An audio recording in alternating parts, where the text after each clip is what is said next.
İbrahim пайғамбардан екі бала өмірге келді. Біреуі Исмаил, бірінші баласы. Ол кімнен келді өмірге? Ажар анамыздан келді. Исмаил Меккеде өмір сүрді, Қағбаны әкесі екеуі салған. Мынаяқта Исхақ деген Сара анамыздан туылды. Бұл Палестинада, екеуі де Палестинада туылды. Бірақ Исхақ Палестинада қалды өмір сүріп. Исмаил Меккеде қалды өмір сүріп. Исхақтан кім туылды өмірде?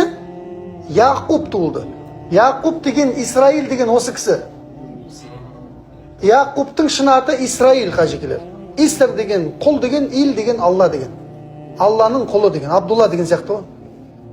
Яқубтан кім туды? Юсуф туды, қажекелер. Сұлулықтың символы.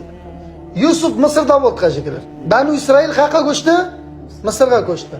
Ол жерде Мұса келді, Харун келді, Юша ибн Нун келді, Зулкифл келді, Аюб келді, анау келді, мынау келді, дың.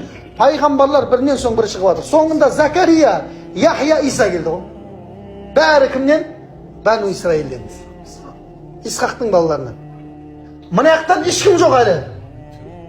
Қайдар келді, Аднан келді, Құрайш келді, Хашим келді, Құсай келді, анау келді. Ешкім жоқ әлі. Бірақ ешқайсы пайғамбар емес мынаңда. Тып-тыныш. Сөйтті де Алла тағала тағдырды өзгертті де мына жақтан шығуын қалады ғой. Соңғы пайғамбарды баңқ еткізіп Исмаилдің ұрпағынан шығарды ғой. Сол кезде Исхақтың ұрпағы оны не істей алмай қалды? Көтере алмай қалды. Көтере алған жоқ, көре алған жоқ, тәкаппарланды. Мүмкін емес деді, Алла тағала қателесті деді.